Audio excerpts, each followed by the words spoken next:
তাবিজ বাঁধা, আমাদের ভাই জিজ্ঞাসা করছেন আমাদের দেশে অনেকে তাবিজ করে দেয় এবং নাই, সেটা হচ্ছে নকশা দিয়ে অথবা আয়াত দিয়ে করতো, তাহলে অবমাননা হইতো। তখন ওই অবমাননা থেকে বাঁচার জন্য ওরা নকশা আবিষ্কার করেছে।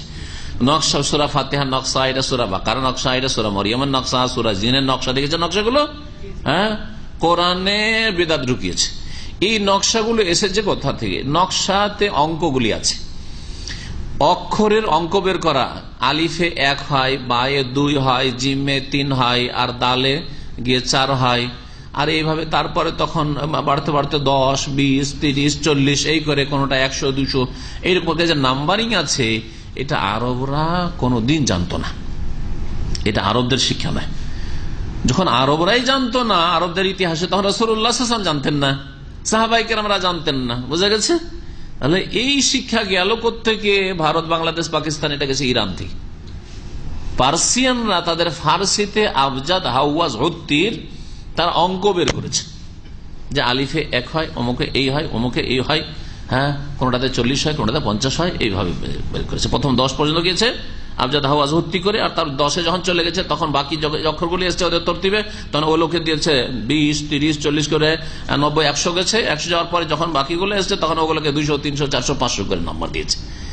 এই দিয়ে বিসমিল্লাহির রহমানির রহিমের বের করেছে 786, কিন্তু বিসমিল্লাহর নম্বর 786 নয়, বরং 786 নম্বর হচ্ছে হরে কৃষ্ণের, হরে কৃষ্ণা, কারণ উর্দুতে, হিন্দিতে কৃষ্ণা হয়।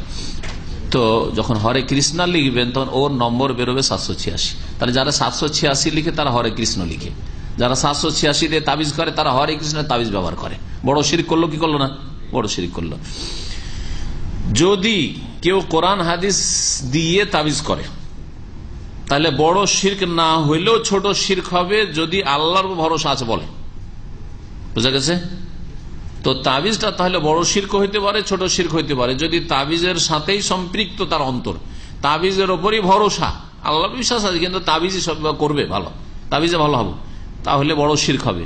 আর যদি আল্লাহ ভালো করবেন, তাবিজটা আমার ওসিলা মাত্র, তাহলে এটা ছোট শিরক। কারণ একটা নীতিমালা হচ্ছে শিরক আসগারের, আর শিরক আসগার, ছোট শিরক হচ্ছে কাবিরা গুনাহ, যেটা শরীয়তেও কারণ নয়, উপায় নয়, আর সাইন্টিফিক দিক থেকেও কারণ নয়, উপায় নয়, সেটাকে যদি কে কারণ বলে গণ্য করে সেটা হচ্ছে শিরক। বুঝা গেছে? শিরকে আসগার, জালু সাবাবিন মা লাইসা বিসসাবাব, যেটা কারণ নয়, উপায় নয়, সেটাকে উপায় বলে গণ্য করা। যেমন টোটকা, যতগুলি টোটকা জাত জিনিস আছে। কি করে? গর্ভবতী মহিলা মাছ কাটতে নেই নাকি? গর্ভবতী মহিলা আর কি করতে নেই? যদি সূর্যগ্রহণ লাগে তো বাইরে বেরোতে নেই, চন্দ্রগ্রহণ লাগে বাইরে বেরোতে নেই, না হলে ক্ষতি হয়, বাচ্চার ক্ষতি হয়ে যাবে। এটা শরীয়তও বলে না, সায়েন্সও বলে না, তারপরে এরা বলছে, তার মানে এটা হচ্ছে শিরক, এটা হচ্ছে শিরক। এইরকম যতগুলি টোটকা জাত জিনিস।